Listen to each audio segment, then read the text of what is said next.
and here's the crazy thing, right? We have a very low homicide solving rate here in the city of Wilmington. We're not just going to be able to throw money at the problem to say, here, fix it. We just gave another $1.4 million to the police, and they haven't shown they can be effective with the money they have already. They are burning taxpayer dollars right now. And I want to give you a stat real quick. 143 victims so far this year in the city of Wilmington, with 105 of them being wounded and 38 of them being killed. That is horrible. Yes. That is horrible. Well, I've been involved in the struggle since the 60s. I was at the March on Washington. And I'm just going to fire this warning shot. Far too often, minorities, women, and other people have benefited from the gains made in the civil rights struggle. And who hasn't benefited enough and who has been done off the backs of is black men. That's right. And we can't continue down this path. Everybody else gets lifted up and we get pushed down. Absolutely. Because without men, we as a people don't have a future.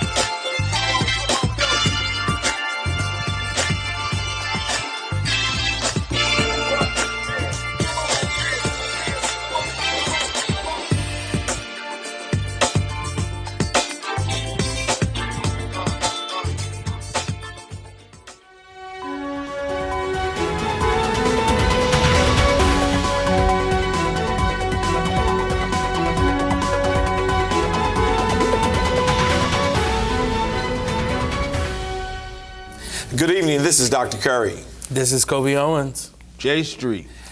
Listen, city in chaos and crime crises. I don't know what to do. My stress is high, not because I don't have faith in God, but because it appears that nothing is going on with a plan for these shootings in our city. In the last several days, every day almost, there have been a shooting. What is going on? Can I get some understanding? Yeah, it's extremely concerning what's happening right now in the city with this spike. These are numbers that we haven't seen in a long time, and there haven't been reported. But this year, the murder rate is out of control. Just to 2021, there's been 36 people killed. In 2020, there was 30 people killed. In 2019, there was 27 people. So it's on an upward track that's not good. But it's not just the homicides that are concerning. It's the people who are also being affected by gun violence, who are surviving as well too, or left. Their lives are forever changed because of it, but they're still here with us. Yeah, and it's really sad because the biggest question I always ask, first, I am very much for policing. I'm very much for safer communities. But what I have an issue with, and I'm not going to stop saying it until someone shows me a plan. We need to know why. Of all of these murders that have occurred, all these shootings, how many of them have been, Brother Street, how many of them have been solved? The clearance rate is outrageously low. And the excuse across the board, and this is both in the city and the county, I mean, I'll go all the way back to the Rose Hill shooting, which took place 5-6 years ago.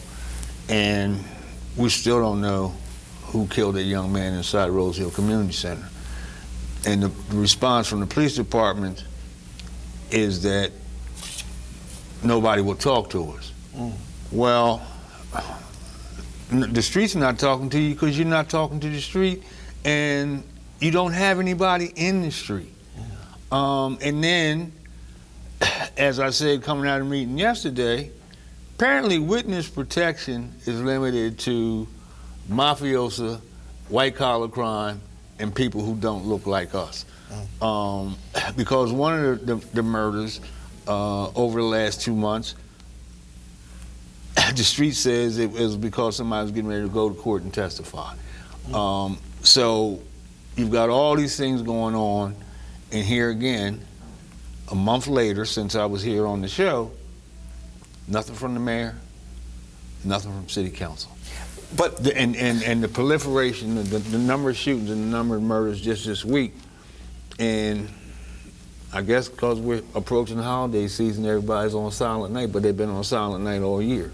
Well, that's the problem. That's a problem. And again, why? Why? Why is because, and I have to respect the fact we're in church, but because nobody gives a you know what. You've got too many people in positions of authority and influence who will not open their mouth. You've got 7 people who sit up week in and week out and suck up to the mayor. Nobody challenges him. Nobody speaks up and speaks out. And he's sitting high and dry with his police chief and his 7 votes. It's sad. I mean, but here again, we go back to the Williams administration. Fewer shootings, fewer murders, and the threat was we're going to take the city charter if you don't change police leadership. So what's the difference now? The difference is the fact that Dennis was black, and this mayor is not. Yeah. And you know, the black mayors were held to a higher and different standard, and I'll go all the way back to the Sills administration when we first started having high outbreaks in the number of shootings. The FOP hung a sign across Pennsylvania Avenue, "Welcome to Jim Sills Shooting Gallery." Well, whose shooting gallery is it now?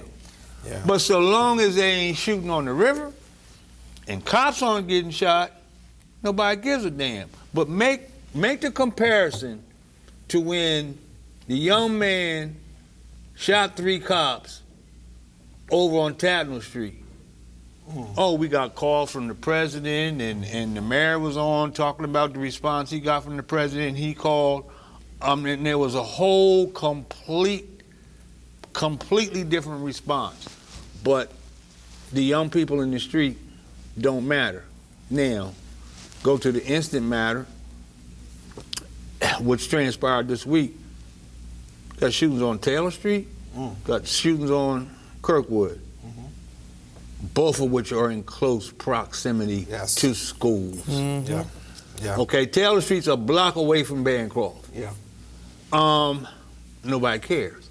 And unfortunately, I'm not happy this morning because probably now for 25 years, I've been waiting to see which shooting, which murder is going to say to position people in the hierarchy of authority and to the greater community. This is the straw that broke the camel's back. It has to stop, and it hasn't yet. And right now I'm of the view until it carries out into the greater community, it's going to continue to be business as usual, and leadership is going to continue to be silent like it's Christmas year round. Let me say this, and for those of you who watch us, I have never ever been bossed or bought, okay? I have an issue with the mayor because he's the chief executive of this city. I have an issue with IMAC because we will jump and cry over certain things. But our people, our children, our boys are being killed in the street. Where are they? We've been given too many chicken dinners.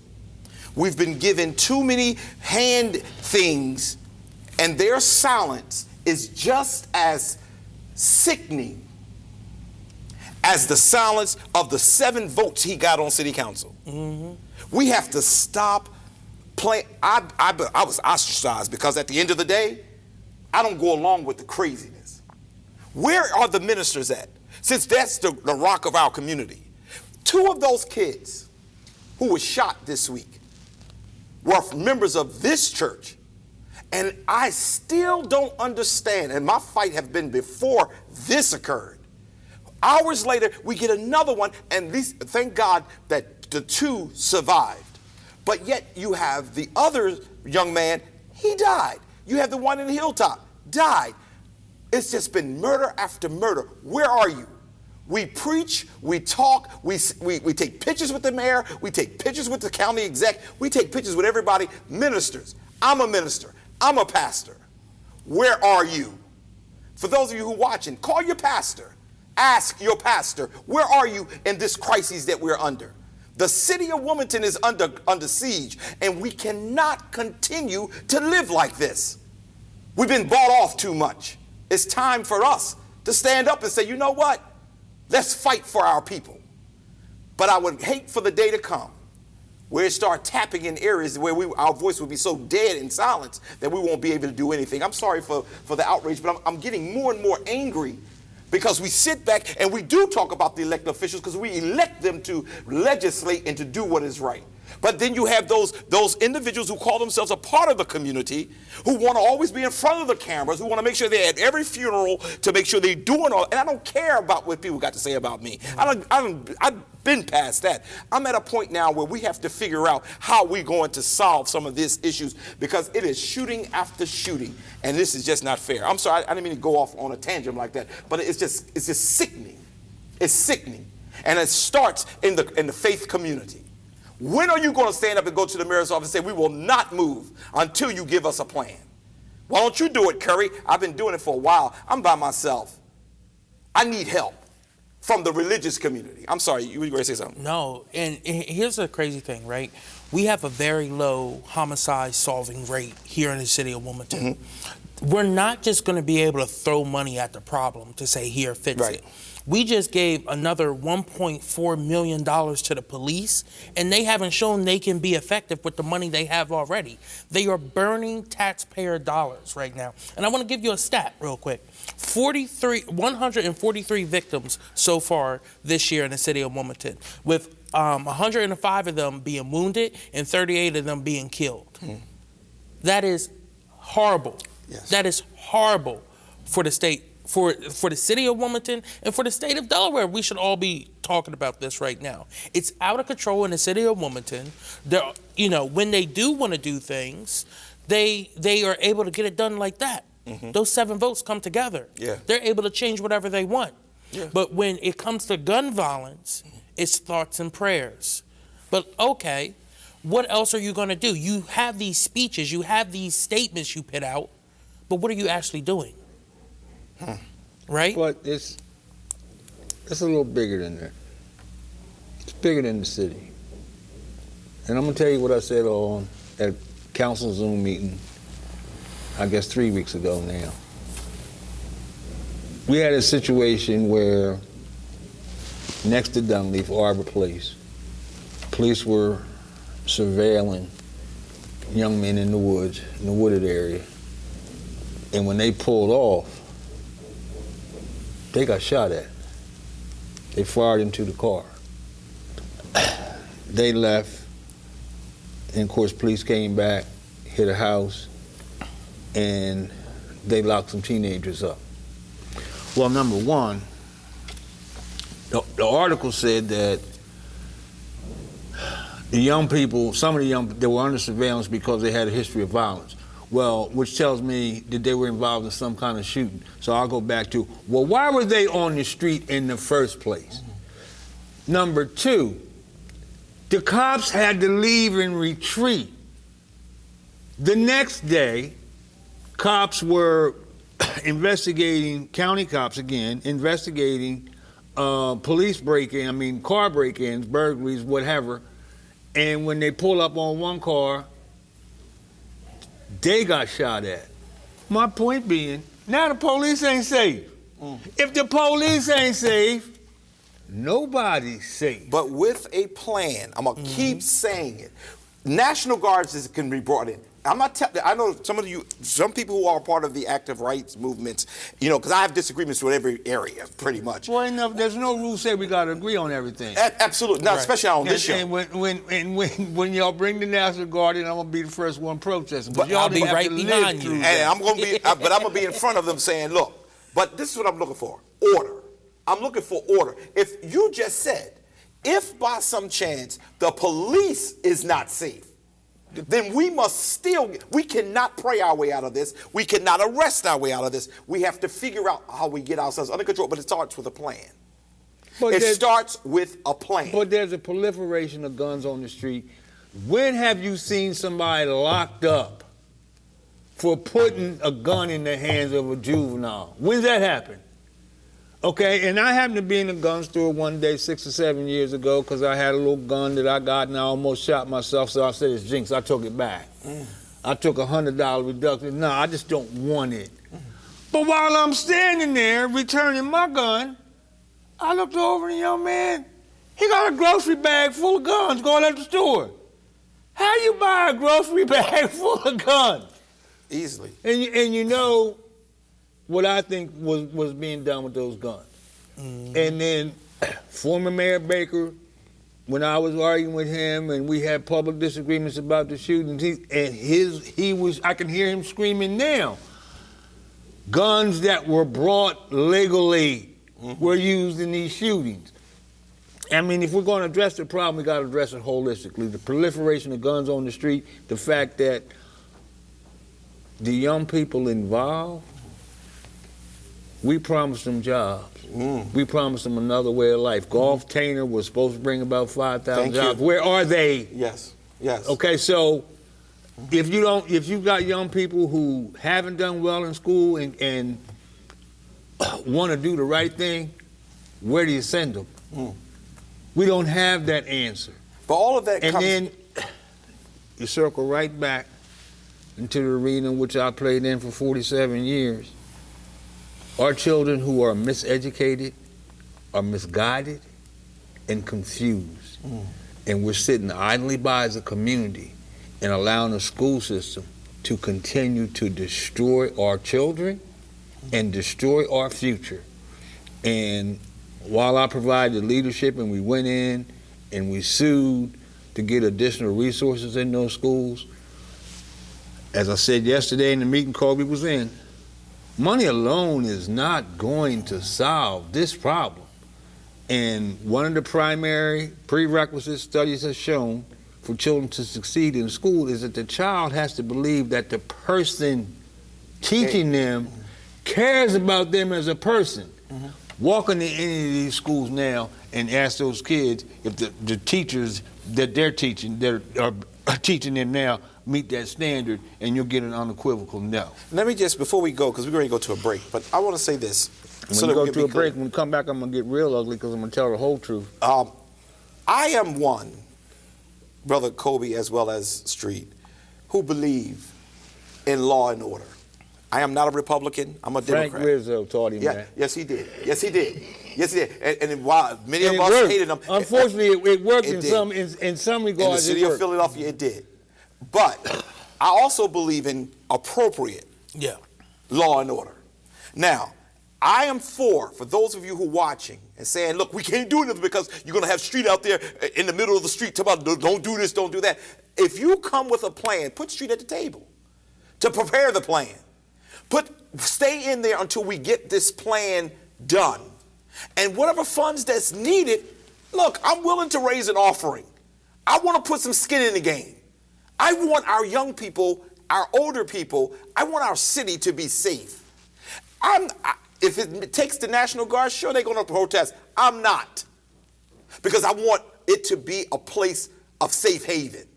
The problem I think we keep running into is that you're listening, for those of you, and I know the mayor folks are listening because I could tell by some of your reactions. When I talked about the vacant properties on 2nd Street and all the havoc, all of a sudden, those houses are being torn down. So yes, we are being listened to. Yeah, I know we are. But I don't want you to think that I'm not balanced, and we're not balanced. We do disagree on stuff. But at the end of the day, with no plan keeps you as being the problem.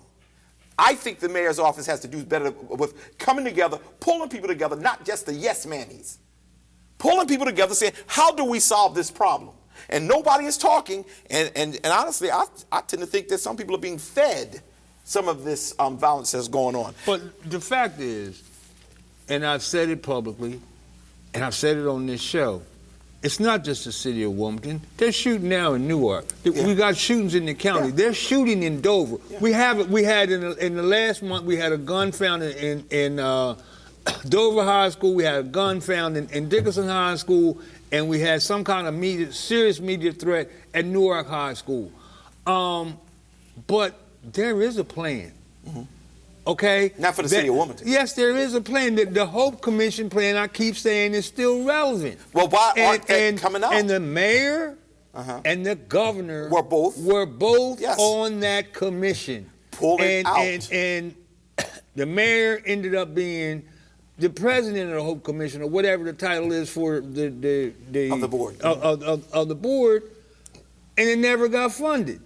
And even though United Way, whatever, has hired Senator Brown to be the executive director of the Hope Commission, where's the money for street workers?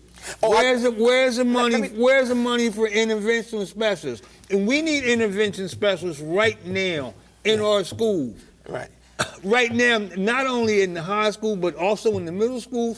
And if you look at what our children are going through in terms of their mental health, you know, and I made this real clear, before I left Hilltop, we didn't have one, we didn't have two, we had 3 mental health consultants working in preschool and early childhood education, because that's how significantly things have changed in terms of the behaviors that we're seeing in our young people, but it's not their fault. Right, absolutely. And I will never forget a 3-year-old got the clown and you know, the balloon party and all that, 3 of the balloons popped, and that 3-year-old hit that gym door, and the elder staff could not catch that little boy.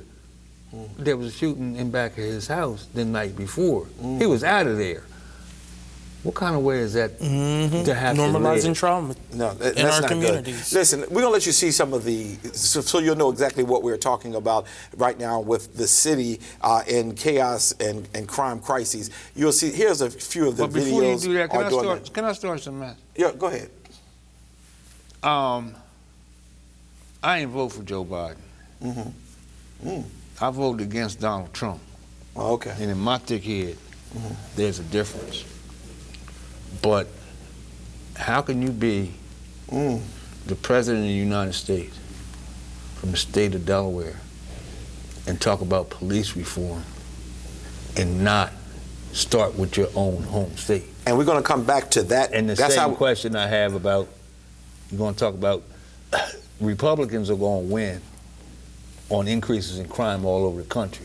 How are you going to reduce crime or talk about reducing crime if you don't start in your home state, where you're featured in the article, the updated article about Murdertown, USA. Yeah. We got to take a break, but we're going to come back on that same note, because that's exactly what I want to. We have a whole lot of news to cover, and we may not get to a lot of the national stuff, but we definitely going to finish up this, because we also got a report card that we're trying to complete for the mayor. We'll be right back.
And we're back. Well, you know, you get an opportunity to see those videos, and it's nothing to celebrate. It's really sad that we're living in such a dangerous time. But, you know, Jay, you shared something as we were going to the break. You had shared how can the President of the United States be from this area. And that Murdertown, USA update, it showed the comparison to where he lives, as opposed to what's going on a few blocks from where he lives, and how the murder rate has gone up. How and I'm afraid, Colby. I'm gonna be very honest with you, because if the Republicans take over again, we'll just be 10 times worse. Yep.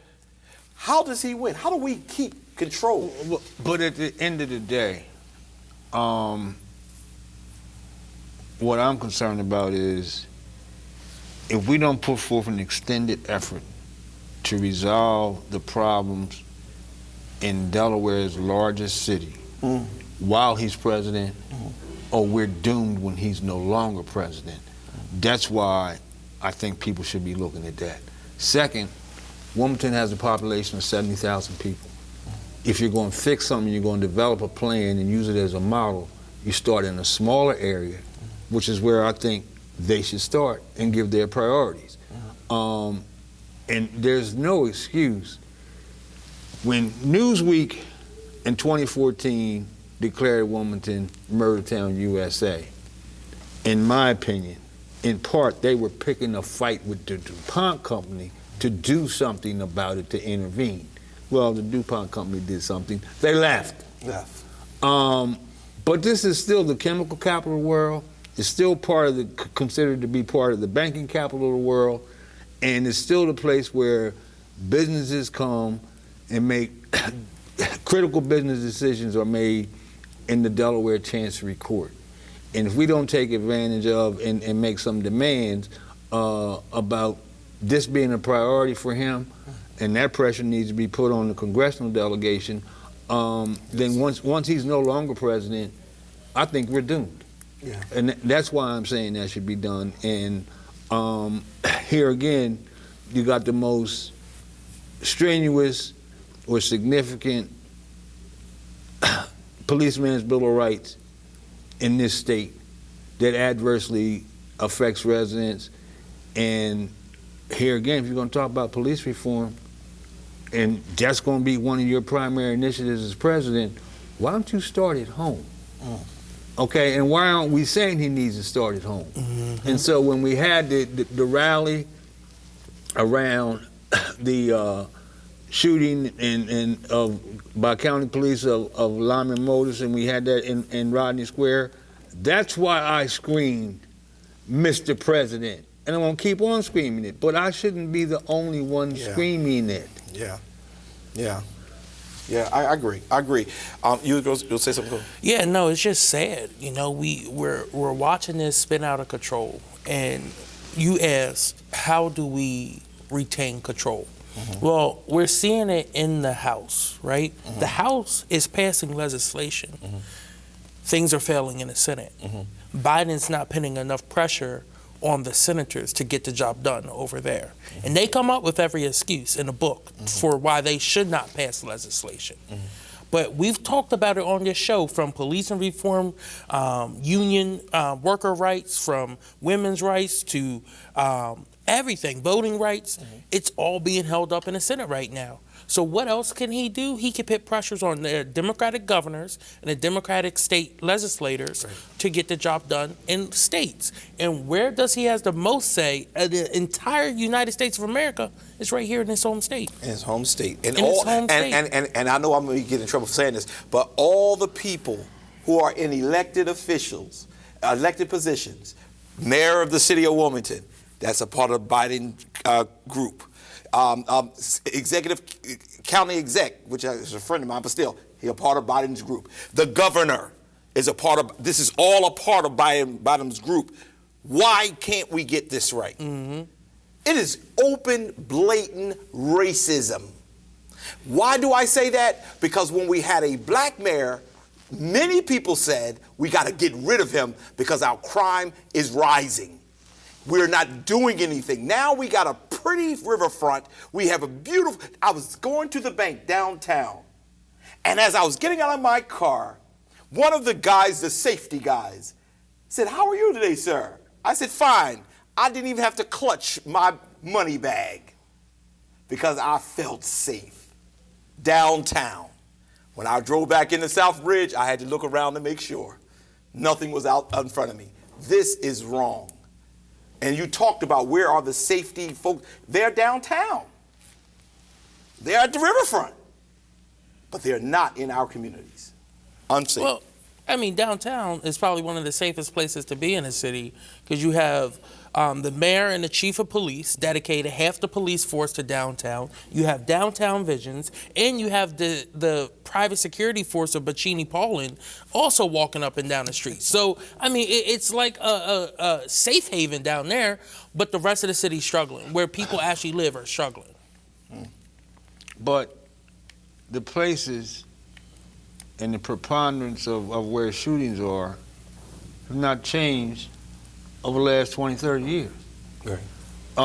You had a shooting over near Tatnall Street Park. Tatnall Street Park and that area surrounding it has been a problem of illicit activities for the past 25 years. Up on the hill at 3rd and Clayton and 3-4 blocks in proximity, you have an ongoing outrageous number of shootings that have been going on for the last 25 years. The heart of the East Side, where the shootings took place this week, has been from Bennett Street all the way in that area, all the way up to Lombard. The ongoing shootings and illicit activities, nothing's changed. In West Center City, you've got more shootings in the city of Wilmington within a 2-3 block radius of the Hicks Anderson Center than anywhere else in the city.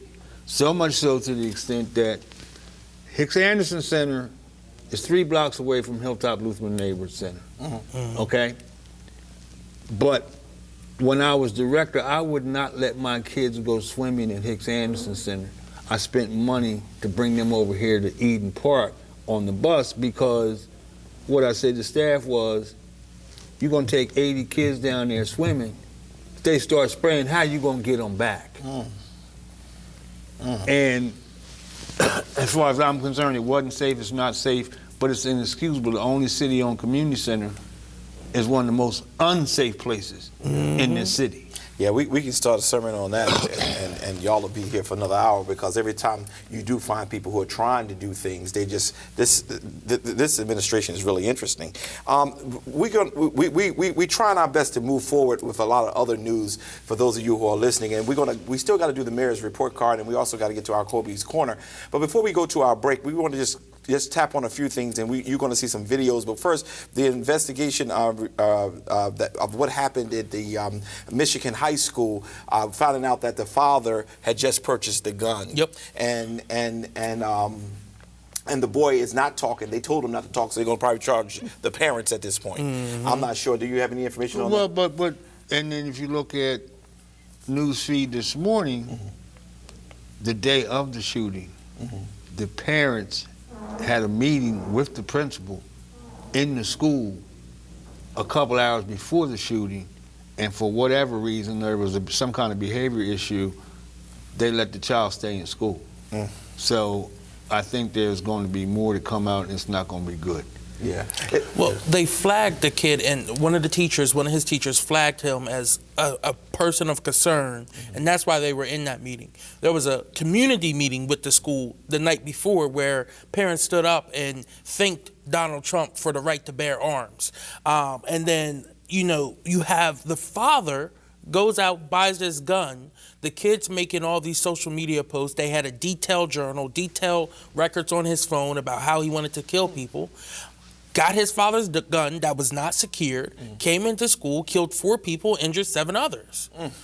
And that's what we're dealing with. And he came in school that day dressed in black, and one girl described it as he came to hunt. Wow. And look at what the results are. There's videos of students jumping out the windows trying to get away. Them in classrooms, scared, not knowing if the person knocking on the door is really a cop or the shooter. Yeah. As a matter of fact, they used some of the language that was asked. It was like, okay, this is safe, this is not safe, based on who was knocking on the door. Right. And look at how our kids have to now go to school. I mean, as I saw those different coverage of that, our kids now they're doing drills. Even, here at the daycare, we have to do that too. So that if we have an active shooter, how are we going to be able to keep our kids safe and how we going to keep our staff safe? It's just really, we're living in a very, very bad time. It wasn't until my junior year when we started doing active shooter drills on a regular basis in high school. But now it's all students are just so normalized to it. There was a mass shooting, maybe about 2 months ago, and one of the students was telling the adults, what we had to do to stay safe because they had training on this. That is sad. That is sad. But, as a former employee at Delaware Park, among the many reasons, including the pandemic, I left because we had to go to active shooter training. And the active shooter training said you run, you hide, you fight. I'm like, well, okay. I'm 60-something years old. I can't run too sporty, okay? There's nowhere in this casino to hide, and y'all really want me to think about fighting somebody with a gun? I quit. See y'all later. Mm-hmm. Well, look, we live in this era. It's just crazy. It's just crazy. It's just crazy. We'll be right back. The 15-year-old accused of killing 4 and injuring others at Oxford High School is now charged as an adult. I will enter a plea of not guilty on his behalf. Both the suspect and his parents appearing in court virtually. He faces 24 charges, including terrorism causing death and 4 counts of first-degree murder. In terms of the premeditation required for a first-degree murder charge, this just wasn't even a close call, unfortunately. This was deliberate, this was planned well in advance, and disturbingly so. Investigators say they discovered troubling videos on the suspect's cell phone from the night before the deadly incident. While they did not give specifics, he talked about shooting and killing students the next day at Oxford High School. The Oakland County Sheriff says the suspect had meetings with school officials the day before and the day of the shooting for concerning behavior and another undisclosed issue. In fact, the parents were brought in the morning of the shooting and had a face-to-face meeting with the school. We did not learn of that meeting, nor of the content of that meeting, until after the shooting. Videos posted on social media showing the chaos and terror happening as some students and teachers barricaded and evacuated their classrooms. I heard screams come from the hallway, and the first gunshot happened.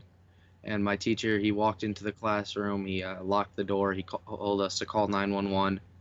And then we heard the rest of the gunshots go off, more screams. While Oxford High is blocked off with yellow police tape as authorities continue their investigation, outside the school a memorial is growing, a small way to remember and honor the 4 teenagers who died in the tragedy.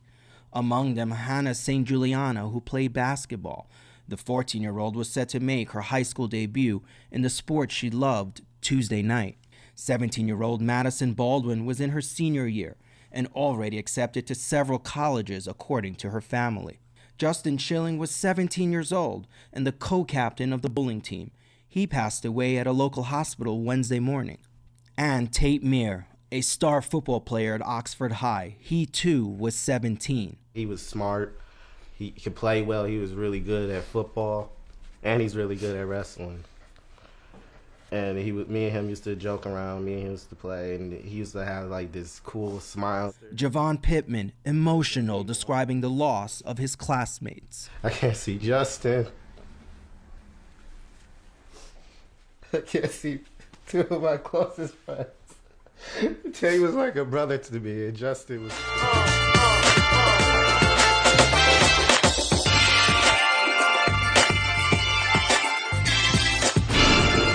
And we're back. As we share with you all, we have what we call the Quiet Storm, and there are several things we're going to do out of this segment of our show every week. Every week we're going to make sure we're doing something, but we're not going to make a lot of noise. We're just going to start making things happen, and some things are going to catch people by surprise. But the first thing we wanted to do was we wanted to start a report card system where we are grading the mayor and the city council. We're in the city of Wilmington. While we know that there's crime up everywhere, how we're handling it here in Wilmington matters. And if there is no plan, then that means there's no care, no concern about what is going on. I don't want to be churchy, but if you think about it, the Bible says without a vision, the people perish. So in this case, I want to just equate it to without there being a plan, the people continue to die. So we're looking for a plan. But what we did the first week is that we call ourselves dealing with some of the crime, and we really try to deal with the safer community. The mayor had basically said that there was 3 things he wanted to accomplish in in his term as mayor for these 2 terms that he's been in so far. One was Safer Community, second one was Equal Community, and third is the Better Community. And this week we want to go ahead and give our final grade on the Safer Community. And one of the things I wanted to talk about, Brother Jay, you weren't here for us to start this, is that in the city of Wilmington, as of yesterday, there were 38 killings in this city. There was 105 wounded in this city, as well as when you're looking at surrounding, or the next largest city was Dover, and Dover had 37 wounded and 3 killings in their city, and Newcastle County at large, or the area they call it, was at 10 wounded and 3 killed.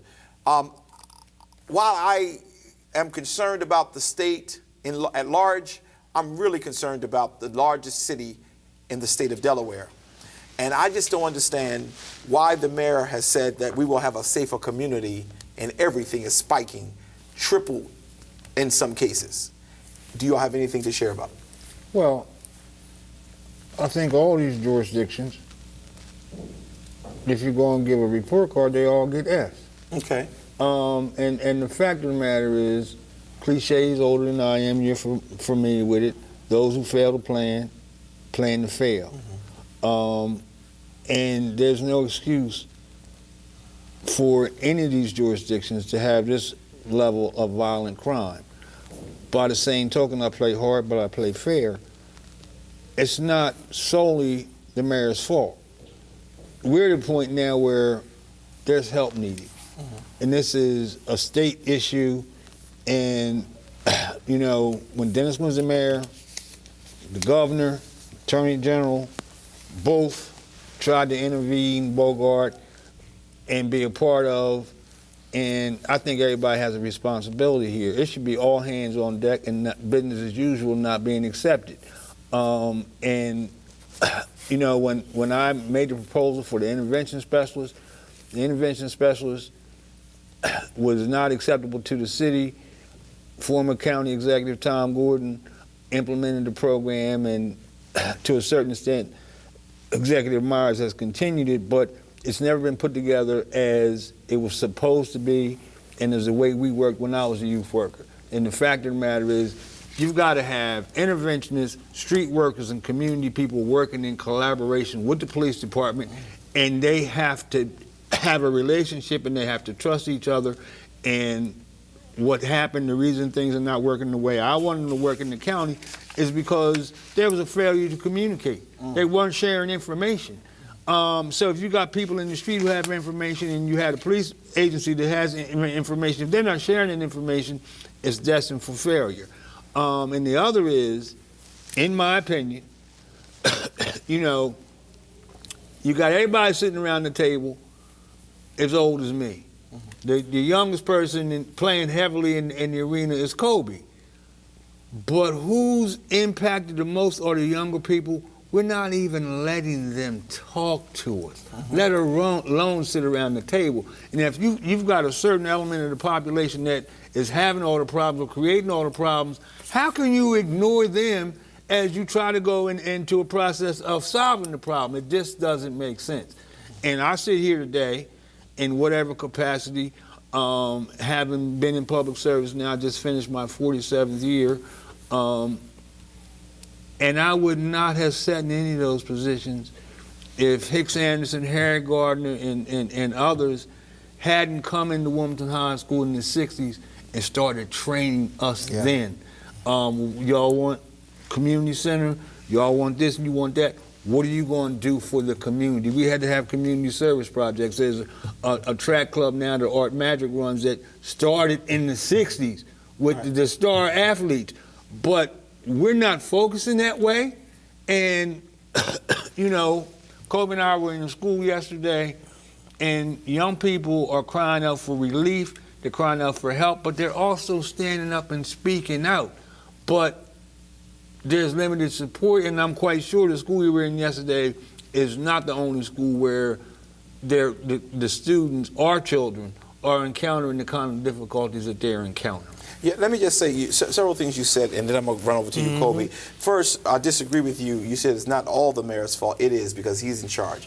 The head person, when the basketball team is not doing well, sure, the coach is not the one who shoots the ball. The coach just trains. But when the ball is not shot appropriately, enough times the coach gets fired. So I disagree with you 100%. It is all his fault. You talk about, the governor should step in, this should happen. No, the mayor should be raising his voice like we're raising ours, saying to the governor, I need your intervention. But we don't hear any of that because it's not happening. So it is his fault, and he has to do better. He has to have a concern, a genuine concern for black and brown people. Because if this was going on in the community in which he lives, it will become a different story. Let me go to your next one. The competence level of the government right now is very, very small. No disrespect to the city council, no disrespect to the mayor's office, because I respect the positions. But the competence level, it's all about self-gratification, and I have issue with that. Thirdly, you talked about Art Mattis, I think is his last name. Madrick. And I'm glad to announce to let you know, you may not know this, but he is now working out of our Wholeness Center to help this community get a stronger track program in our facility. So there are people who are still in the fight. When you tell me you don't want to come because you don't want to dress up, they're still in the fight, still trying to make it happen. But you know what? None of this will be successful without the mayor making a plan and executing the plan. Even with the communications you were talking about, how sometimes y'all had things going, but people weren't talking to each other. It is the executive's responsibility. I'm the pastor of this church. If something goes wrong, it is my responsibility to fix it. By the same token, if your church and another congregation and another church get to fighting, at that point, it's both your responsibility as the pastor of this church and the pastor of the other church. So in the instant situation, you're partially right, but I'm mostly right. The fact of the matter is, you've got all these shootings. You got shootings taking place in the county. And you can draw the dots between the correlation between the city and the county shootings. So he can't solve it by himself. There has to be help from the county. There has to be help from the county. By the same token, the county executive can't. There's shootings in the county that the genesis of it is something that transpired in the city. So that's why I said all hands on deck. And ultimately, if something happens in these schools, it's the state police that intervene and deal with that situation. So how can you not involve them? Because you've got this proliferation of young people being involved in violent crime, and it's a historically high level. And I am afraid, and I spent 47 years doing the primary thing was to keep violence out of the schools so that there was never a situation like we had in the 60s at Wilmington High. And it's been too close to call. And the point where you find guns in schools, it's a possibility of that going to a level that I don't even want to talk about. Well, in the city of Wilmington, it's almost 4 times the level of crime. Okay? I'm looking at the numbers. You got 113 incidents of dealing with guns, and Dover, which is another one of the next largest cities, is 32. But, that's almost 4 times the size. Okay, but let's up that, because what this says is the number of victims. Right. Don't tell you how many shootings, how many times they missed. I'm not. You got ongoing shootings. So the level of shootings is higher than all the data we can put together. But I'm saying this: the chief has to be able to say, "I need help." We don't have a police chief. The mayor. Well, he don't have a police chief. I don't. Yes, he's paying for one.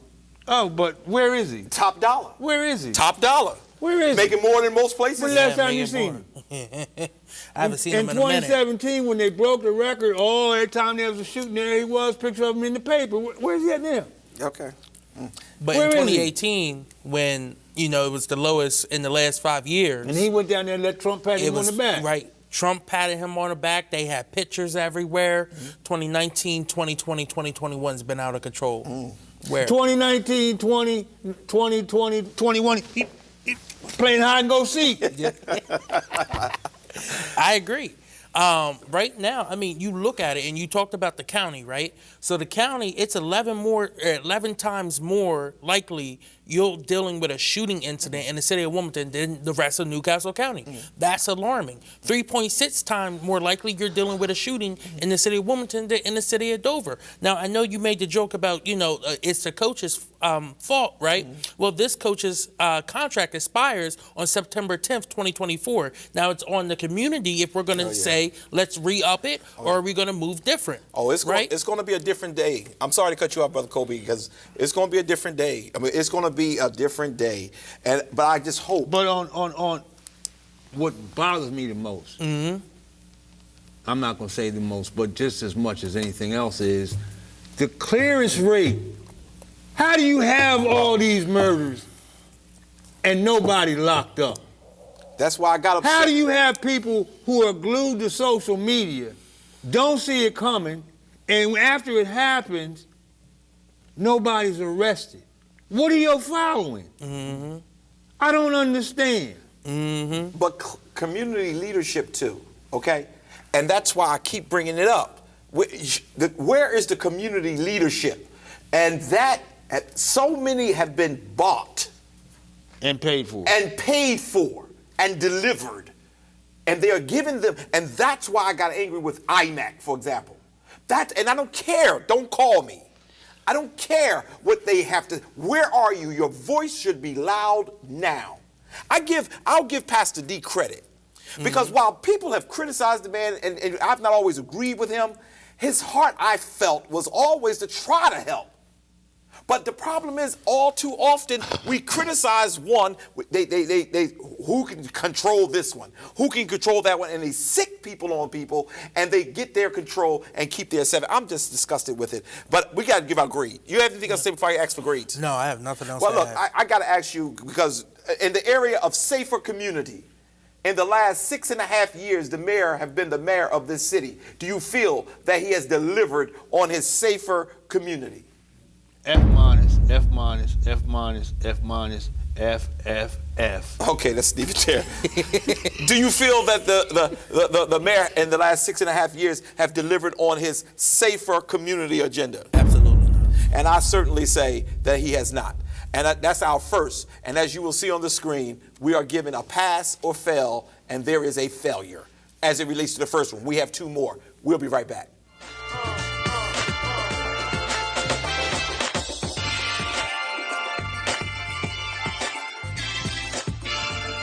And we're back. Well, we just have one last thing we need to do on the agenda for the day. And this time, we need to get some more time, because this is just not enough time for us to be able to express some of the concerns and issues that we have going on. I hope you're enjoying the show. But at this time, we're going to turn it over to Brother Kobe for that Kobe Corner. Yeah. So real quick, I want to talk about the potential government shutdown. It's been in talks on the Hill for a little bit. But earlier this week, the congressional leaders from both the finance committees introduced a resolution for a short-term funding gap that will last until mid-February to keep the government open, funded, keep people working, especially during this time. The one flag I wanted to raise there is Republicans in the Senate. It should pass the House without any major opposition. In the Senate, though, because of the 50-50 split, you have it's going to need the 60 votes to break the filibuster in order to be voted on and passed. But you have some conservatives who are saying they're not going to support this if they don't defund President Biden's mandate on the having to have vaccines for federal workers. It's something that's already taken place, especially in the Department of Agriculture. They're already making their list, and as of Wednesday, the first people started to be fired. So that's going to happen in all the departments across the nation. And, those numbers, it was like 10,000 employees weren't vaccinated. Now it's only like 143. A lot of people went on and got their vaccine. Good. So that's going to be a discussion over the next few weeks. And other and more exciting news, Stacey Abrams helped deliver Georgia for Joe Biden and for the Democrats. She has announced she is running again for governor in a rematch of 2018. That pits two of the most well-known Democrats in the entire state on a ticket together, with Reverend Warnock running for full term in the U.S. Senate, and Stacey Abrams running for governor of Georgia. So that's going to be a highly contested race down there. That's why they've been pushing to restrict voting rights down there. Okay. But they've been Fair Vote Action. Black Voters Matter have been doing a ton of work to get those people re-registered and back on the ballots ahead of 2022. Well, I'm looking forward to that. That's something I'm kind of excited about, because even though I'm upset that I think we're going to lose a lot of things, I just hope we can keep Warnock there, as well as Stacey, because I like her. I like her. She's absolutely brilliant. Former minority leader, is just doing great work across the nation. Also, I wanted to highlight Representative Lauren Boebert from Colorado's District 3 attacked Ilhan Omar from Minnesota District 5 with racist remarks, calling her a part of the jihad squad, going after her religion, as Ilhan is one of the few practicing Muslims in Congress. And she's done this times and times again for fundraising, and it got so bad this time because it was actually a video that was leaked, that some of her own colleagues said, look, I'm conservative, I believe in my Christian faith, but you went too far. We can disagree about policy all day long, but you should never attack someone for their religion. And Lauren, she said she reached out to Ilhan and told Ilhan, I'll apologize if I offended anyone in your religion, but you also need to apologize for pretty much being a practicing Muslim. Well, she told her, as I understand it, that Ilhan said, "If could you do that public?" And she said, "No, I won't do it public unless you do it public."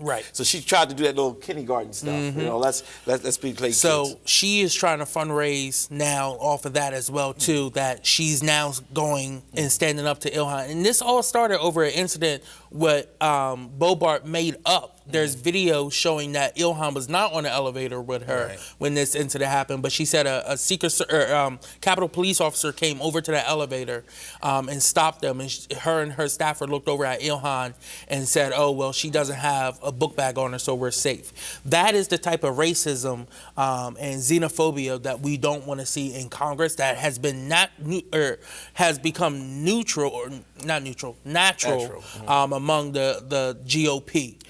Especially under Trump. And then the last part, which is very concerning to me, is we are now on Omicron.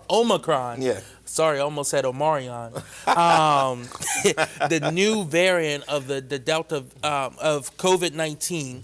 I know we talked a lot about Delta, but this new variant, the first case was just found Wednesday of this week in California, which means it's probably going to spread pretty quick. So please, they said the boosters help protect against this spread.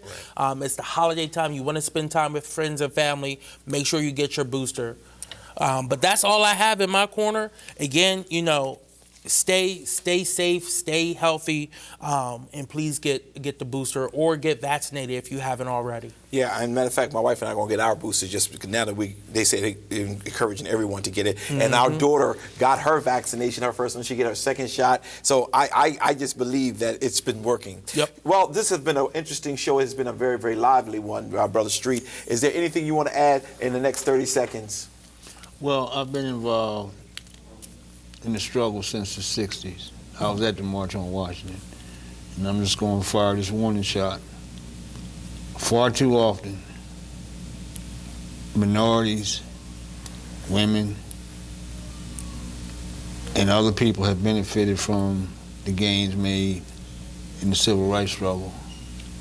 And who hasn't benefited enough, and who it's been done off the backs of, is black men. That's right. And we can't continue down this path. Everybody else gets lifted up and we get pushed down. Absolutely. Because without men, we as a people don't have a future. And that's why you see so many of us are being killed in the streets. Anything from you, Kobe? I have nothing else to add. Okay. Well, thank you so very much. And I want to say to all of you, thank you. And it is not our heart or our desire to ever come against police officers. We all support the police departments. We support law and order. But the problem is, without a plan, the people perish. And I believe that we need to get a plan from the mayor's office. I hope those of you who are watching won't take this opportunity to be angered with us because we're bringing you the truth and the facts. But I hope that you'll take this opportunity to call the mayor's office and say, where's your plan? Prove Curry wrong, prove J Street wrong, prove Kobe wrong. You got a plan. Show me your plan so we can work your plan. Because listen to me, Mr. Mayor, and to those of you who are in the mayor's administration, if you have a plan that is doable, I will work tooth and nail to support you and to make sure that plan gets done. Because at the end of the day, it is my people who are dying. Dust it off and fund it. Say it again? Dust the plan off and fund it. He's got a plan. Okay, well, dust the plan off as and fund it. And fund it, because there's a lot of money that came into the city, from the government. But I just want to thank you so very much for the time we shared together. This is Dr. Curry. This is Kobe Owens. J Street. See ya. Take care, y'all.